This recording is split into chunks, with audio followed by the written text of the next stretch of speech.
Bismillahirrahmanirrahim. Assalamu alaikum, dear students. Hopefully you are doing good and taking care of yourself. Dear students, just go with the flow and turn these difficult times into productive moments. Working consistently marks success, as hard work never goes waste. It's totally okay to make mistakes in the process. Just learn from your mistakes. However, a very important thing to remember relevant to this learning process is that, as per a psychological research, when you learn something new, then after 20 minutes, 42% of the learning is lost. After 24 hours, 67% of the learning is lost. After 31 days, 79% of the learning is lost. After 60 days, 90% of the learning is lost. So the bottom line is, without further revision, the average learner retains only 10% of new information after 60 days. This shows that learning new stuff, new skills, new knowledge is important, but more important, especially for a student, is to retain and remember that information. Many students raise this issue that we understand or grab or absorb the concepts narrated by the instructor during the lecture, but immediately after that, a forgetting curve starts. This is natural. As per this research, the forgetting curve starts immediately after 20 minutes of learning something new, and it increases time by time. We can't control these natural phenomena, as everything goes through the cycle of decomposition. But we can do is that to note down each and every concept during learning some new stuff, or in your case during the lecture. Secondly, in order to transfer the knowledge, or in order to transfer the learned stuff from short-term memory to long-term memory, you would need to devise the stuff or revise the stuff time by time. Revision is the only key to retain knowledge in your long-term memory. Another research relevant to the forgetting curve shows that after learning something new, you need to immediately give a revision or an immediate review to the lecture. On that same day, when you have learned that new stuff, you need to give then a second revision to that same stuff on third day after learning that new stuff. Third revision should be given on the 10th day, and fourth revision should be given on 30th day. Likewise, the fifth revision or the fifth review of that learned stuff could be given on the 90th day after 3 months. This research is actually focusing on revising the stuff repetitively over the time. Sounds difficult? In current circumstances, no, it's not, because nowadays you are just dealing with one lecture per day, per subject. As every difficulty comes along an opportunity for you, that opportunity is time, abundant time. So, dear students, in order to make you revise the concepts you learned till date, an open book test has been given to you to refresh the concepts. That would allow you to test your ability to quickly find relevant information and then to understand, analyze, apply knowledge, and think critically. Your best reference material can be my lectures. This open book assessment has been sent to you already, along with the necessary guidance and instructions. So, moving towards our today's lecture, the aims and objectives of today's class would revolve around the new topic, functions of an operating system. As we are already done with the types of an operating system, so the functions of an operating system are basically 8. The first function of an operating system is process management. Second function of an operating system is memory management. An operating system also performs file management. It also performs input and output management. It performs secondary storage management. Another very important function performed by an operating system is network management. It also performs protection and security management, and last but not the least, it also supports and provides an interface for your command interpreter. We will surely discuss this topic, but before moving towards this topic, we will briefly discuss the types of an operating system, the remaining types of an operating system based on supported number of users. So there are basically two types of an operating system based on the supported number of users, which are single user operating system and multi-user operating system. So a single user operating system allows only one person to operate the computer at a time, allows a single user to perform more than one tasks at a time, allows the user to perform multiple tasks at a time. Here in this diagram, you can see that one user is supposedly, or we are assuming that one user is using a software on a computer for performing a task. The CPU of that personal computer is then executing a task, and after execution, that CPU generates a result or an output. You can see that one user is performing one single task at a time on a personal computer. In the diagram below, you can see that that same one single user can also perform multiple tasks on a personal computer at a time. Suppose that user is using Google Chrome browser for searching something. Secondly, side by side, that same user is using a software such as MS Word to create some electronic document, and that same user is also listening to some music on that personal computer. So this user is basically performing three tasks at the same time or simultaneously on his computer. The CPU of that computer is busy executing these three tasks at a time. So single user operating system can connect to other computers in a network, but that computer using single user operating system can only be used by one user at a time. If you are using your laptop or some computer right now for listening to this lecture, that means that you are using a single user operating system on your device. If somebody else wants to use your computer, that person needs to wait until you are done with your task, as both of you can't use that same computer, that same device at a time simultaneously. So commonly used single user operating systems are DOS and different versions of Windows operating system. And if you talk about the smartphones, then Android phones and any type of Windows based phones.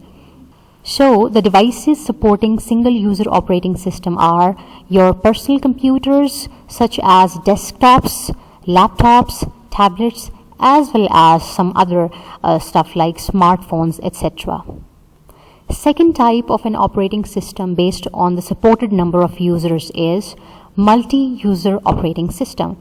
Multi-user operating system is an operating system which allows multiple users to access or use the resources of a central computer server at a time.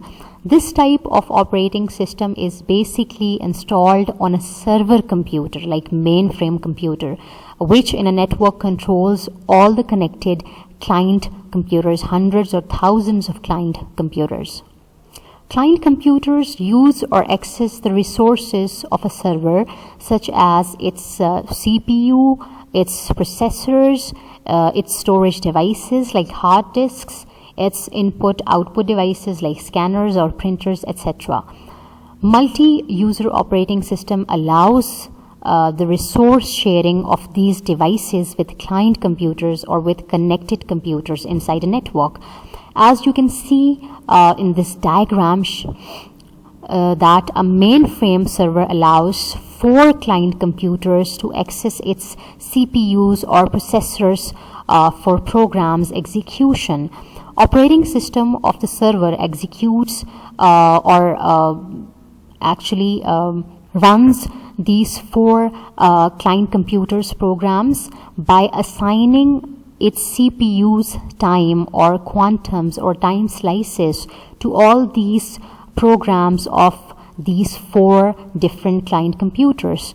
Multiprocessors of server actually execute these programs in a sequence one by one. So the server assigns separate CPUs or separate processors to every client's program. So the distributed operating systems or time-sharing operating systems or multiprocessor operating systems are actually multi-user operating systems.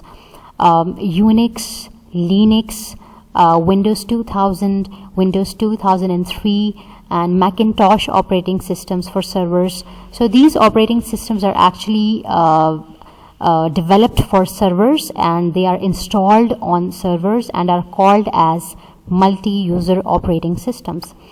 If you talk about the examples, these operating systems are mostly for business purposes. They are mostly used in offices. So these processes are arranged in an order inside the priority queue. So the CPU executes process A, then process B, then process C. The total time taken by the three processes together would be added as 5 plus 7 plus 8 and divided by 3.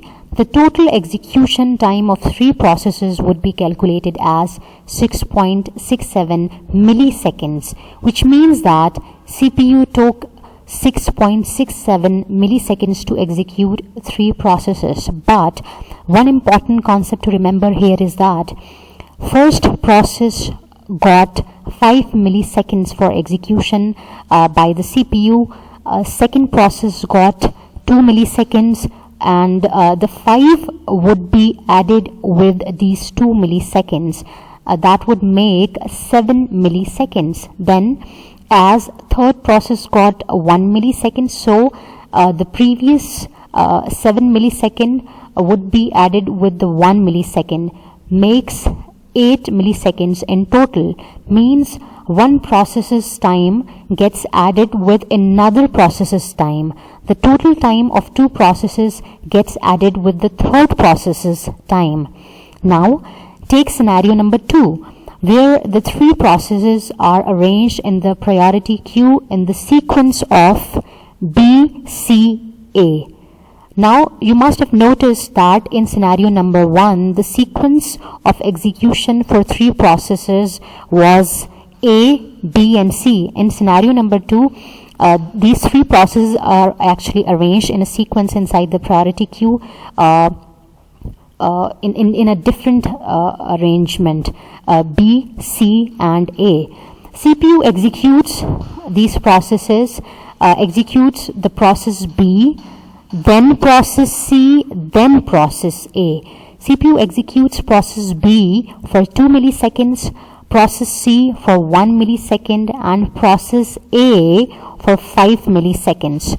So CPU adds time of process B, that is 2 milliseconds, with the time of process C, which is 1 millisecond, which makes a total of 3 milliseconds. These 3 milliseconds are then added with the time of third process, process A. 3 milliseconds plus 5 milliseconds make a total of 8 milliseconds. So 2 plus 3 plus 8 is added with one another and finally divided by 3. So the total execution time of three processes in the sequence B, C, and A would be 4.3 milliseconds. If we compare these two scenarios, the execution time of scenario 2 is actually less as compared to the time of scenario number 1. So we can conclude that in scenario number 2, the operating system is managing the processes more efficiently. Operating system also manages the current state of a process in context switching, when a CPU executes a process till the time limit of its quantum or till the time limit of its time slice. After that time slice or quantum expires, CPU leaves that process and starts executing the next process. After executing that next process, CPU comes back to the first process and starts the execution exactly from the point where it actually left. So this concept is basically called as the concept of context switching, or the concept of current state of a process, maintaining the current state of a process by the CPU. CPU doesn't lose the state of a process, it starts the execution of a process where it actually left. It starts from that same point. After process management, the second function performed by an operating system is memory management. This is the function of an operating system which controls and manages the operations of main memory RAM, cache and registers, which are the temporary memories. Operating system manages space allocation and space deallocation inside a RAM of different loaded programs. Operating system also manages space allocation and deallocation of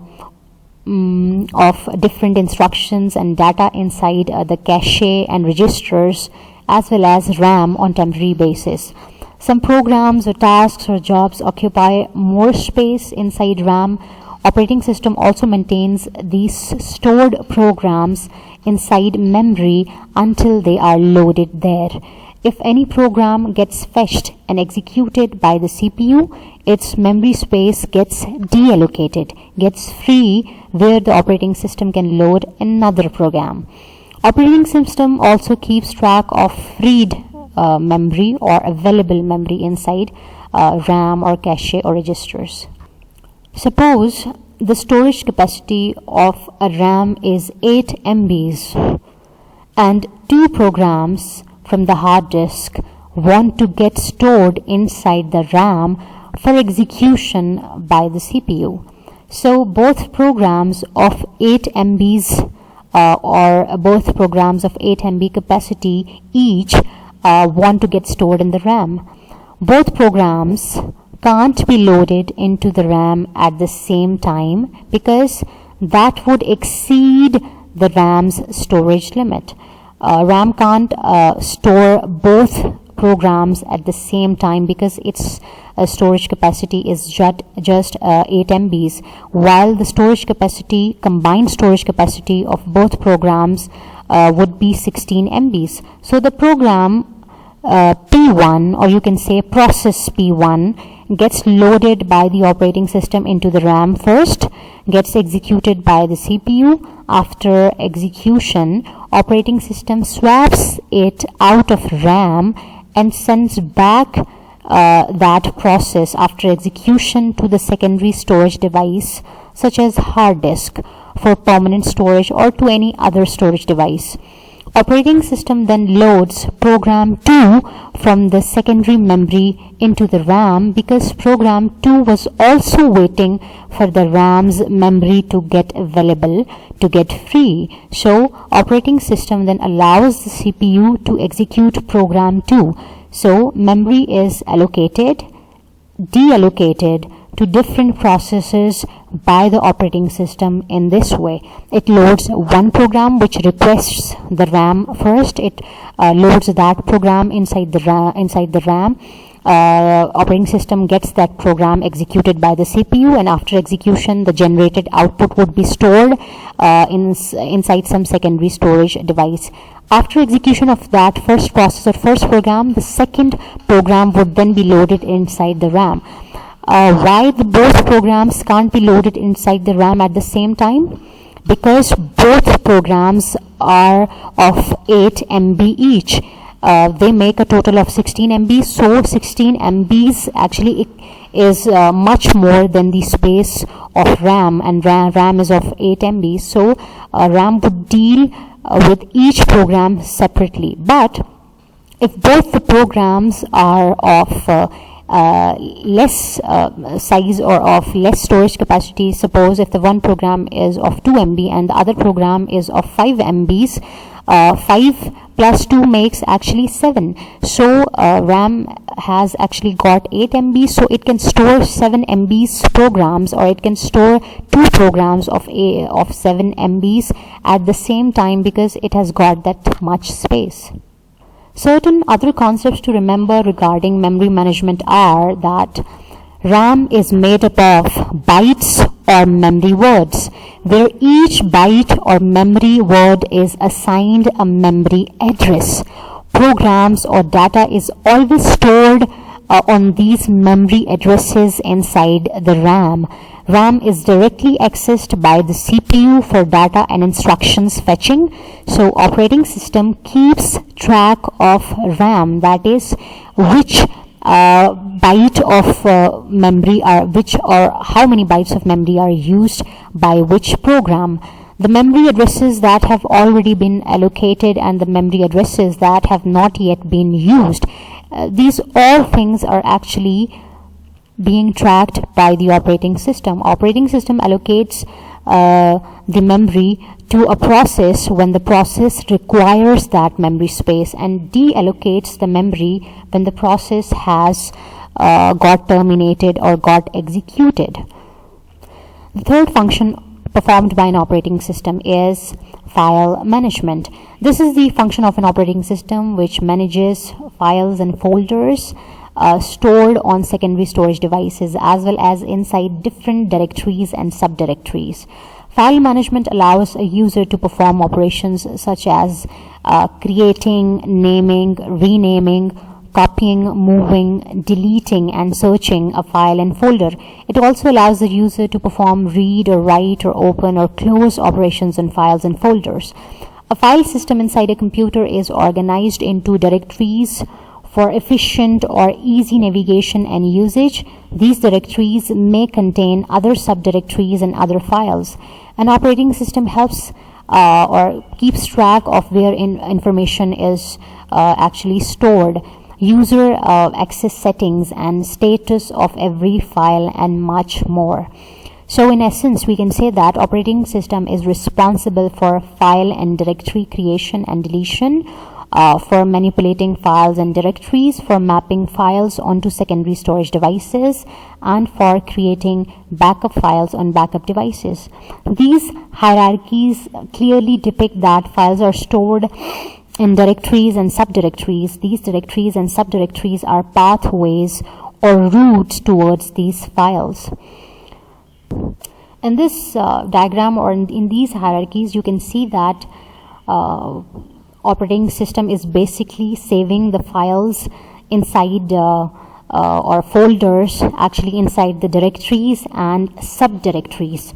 As told you earlier, that these directories or subdirectories basically provide a pathway to operating system for accessing or storing these files.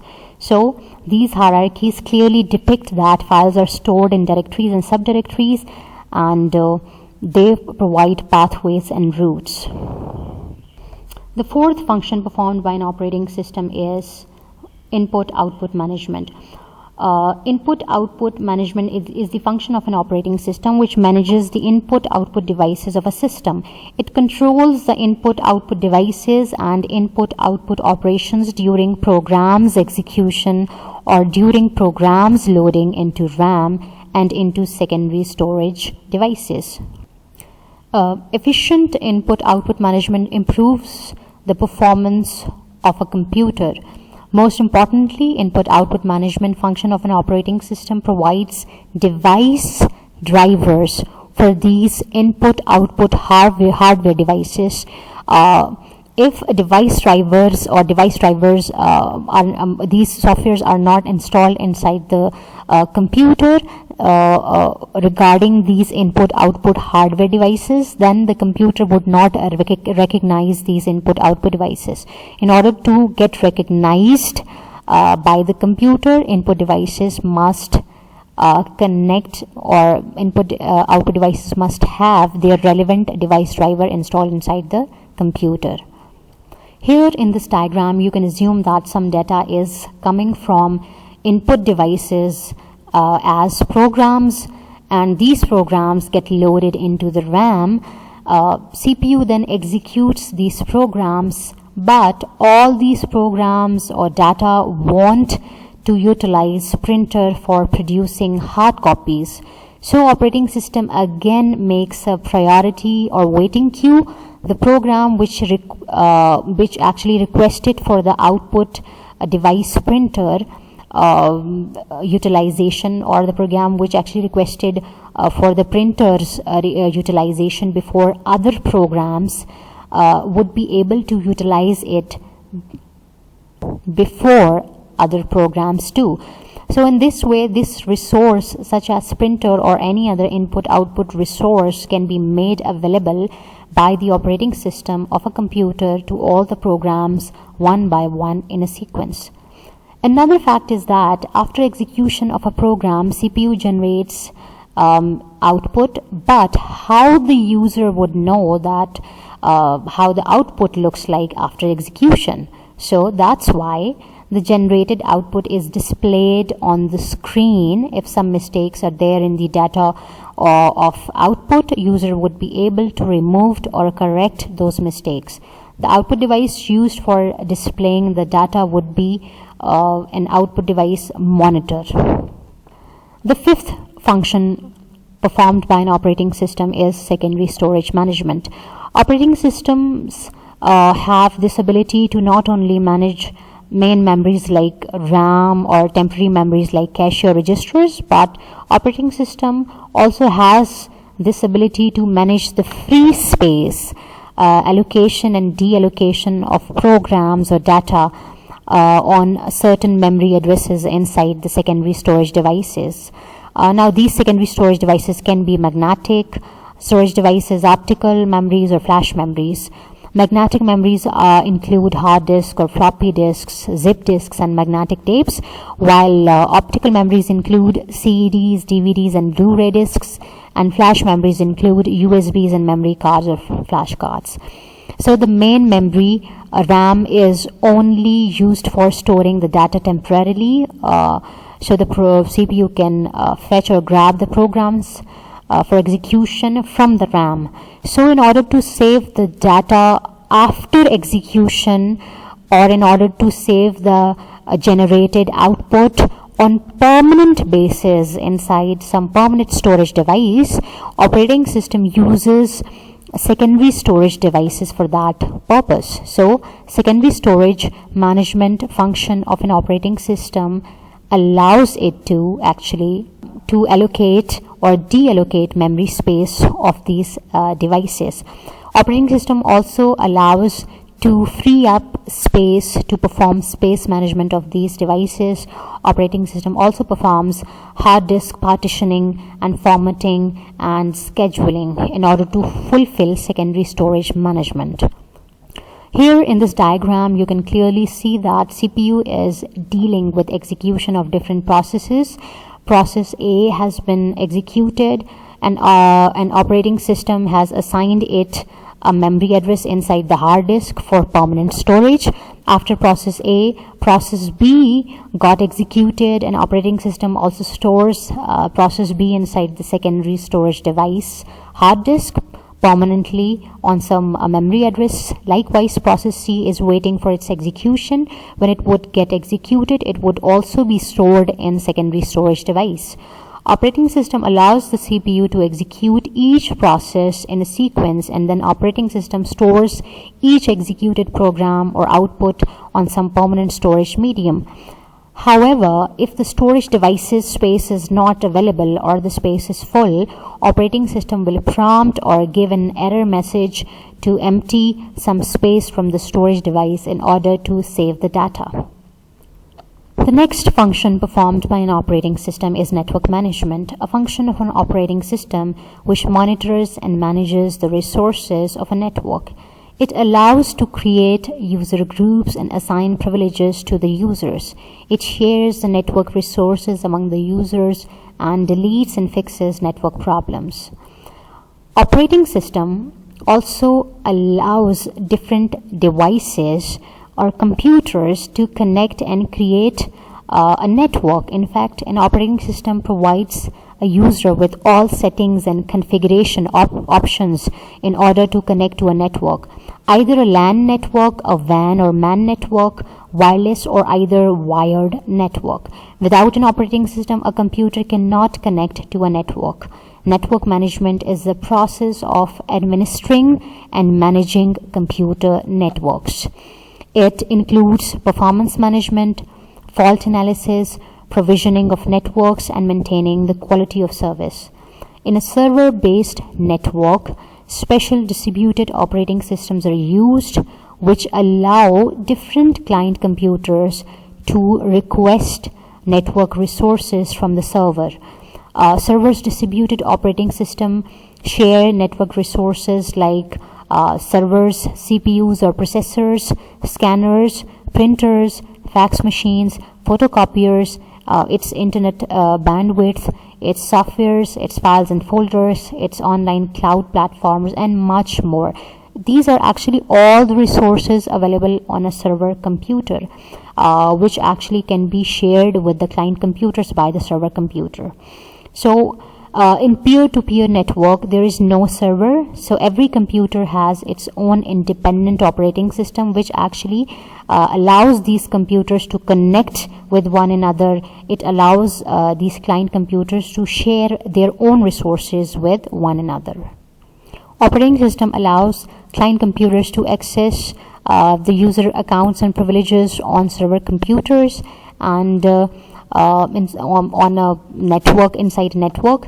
Operating system also allows the users or clients to create user groups on their own personal computers in peer-to-peer network, where every computer is independent and not dependent on any server, because no server exists there. So network management facility or feature of an operating system detects the network problems of a computer as well as gives solutions and helps in fixing those network problems too.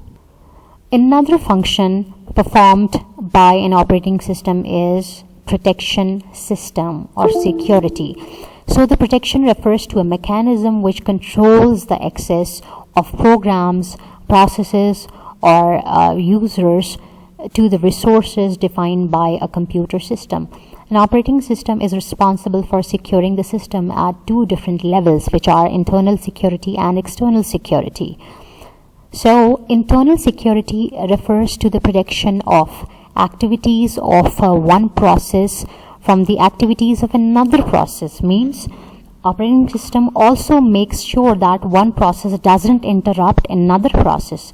This function of an operating system ensures that each resource of a computer, like CPU's time or input-output devices, usage, or memory storage devices, etc., are used according to the privileges and permissions granted to the user by the device's owner, or in a server-based network by the server administrator. So operating system prevents the access of unauthorized users, ensures each active program or process in the system uses resources only allowed by the system administrator or only allowed by the computer owner. In internal security protection, operating system secures various processes from each other's activities. Processes which want to operate files or which want to use resources like CPU or other hardware resources are granted proper authorization from the operating system. Operating system provides security to computer resources, such as it provides security to the CPUs, processors, to the softwares installed inside the computer, to the memory storage devices too. If you talk about the external security provided by the operating system provides security against unauthorized access, or it provides security against particularly required when a computer system is either on a network or connected to an internet. Means when a server-based computer or any computer inside the network is connected to a network or connected to other computers let's suppose and take an example of a server computer with which hundreds or thousands of client computers are connected. So at that time, operating system enables that server to create accounts and privileges for clients to prevent the misuse of the server. It also provides separate passwords and login IDs to each client computer or to each separate user to maintain their own confidentiality, or to maintain the confidentiality of their own data. You can take the example of your online web portal too. Thousands of people or students, including faculty, are using this web-based portal, but everybody is actually logging in through their own login or passwords on a central server, but nobody's able to see any other data or the data of any other person. So the operating system of a server of a common computer protects it against any external threats like viruses, Trojan horses, malicious programs. Operating system makes sure on a server that all the clients are authenticated before they access the system, and of course that authentication is actually performed through the login IDs and passwords. Operating system also alerts these client computers with login IDs or passwords, basically in order to maintain the system's integrity, availability and confidentiality. The security within a computer system can be divided into various layers, such as maintaining the physical security of the system. Means operating system is actually responsible for maintaining the physical security of a system, is responsible for the security of the information the system holds. It is also responsible for the security of the network in which it operates. In all these areas, the operating system plays a vital role in keeping the security. It includes security of all data, application softwares, and the operating system itself from attack. Threats may occur deliberately or due to error by humans, due to attack by the hackers, due to attack of some malicious programs like viruses or existing system vulnerabilities. So the authentication is one of the protective methods used by the operating system to ensure that the user accessing a program is authorized or legitimate. Operating system provides authentication using a number of techniques like user names and passwords, through key cards, like these are unique physical cards programmed by the operating system with unique identifying information that allows the user to log into the system. Operating system also allows the user to take backups or make a copy of the data, and so on. Last but not the least, the last function of an operating system is that it provides command interpreter. Command interpreter is also called as shell. Command interpreter is a part of an operating system that provides interface between user and the computer system. It is a part of an operating system, or you can say it is actually like a file that reads and executes user commands entered by the user on its interface in the form of text through keyboard. For example, Windows operating system uses CMD actually as a command interpreter. You can see here in this interface that this is actually a CMD interface. You can see this interface or search this interface, or you can reach this interface by going to your start menu. In your start menu, in a text box in your search bar, you can give cmd.exe and then enter. When you would enter this command after giving cmd.exe, then this black environment would open up, this black window would open up. Now in this interface, or in this environment, in this window, you can actually enter any relevant command, like as you can see in front of your eyes that I've given this command of date, date, date, and it gave me the relevant date. And then after that I gave this command ipconfig/all. Actually this command was given to search for the IP address or physical address or MAC address of your device, and you can see that it gave me the IP address, like you can see in the third paragraph where it's written IPv4 address. So it has given me the IP address of this device along with the subnet mask, and it also gave the IP address of the server. And likewise you can enter different type of commands on this CMD interface, and it will accordingly reply you, or it will accordingly provide you with the essential information. So dear students, we are done with now our today's lecture, and actually we were already done with the types of an operating system, and today we covered the topics, the types of an operating system based on the supported number of users, and we are totally done with the topic of functions of an operating system. We discussed 8 functions and very easy functions. So in our next topic, in our next lecture, we will be discussing the states of a process. Till then, stay safe, stay healthy, and may Allah bless you, and Allah Hafiz.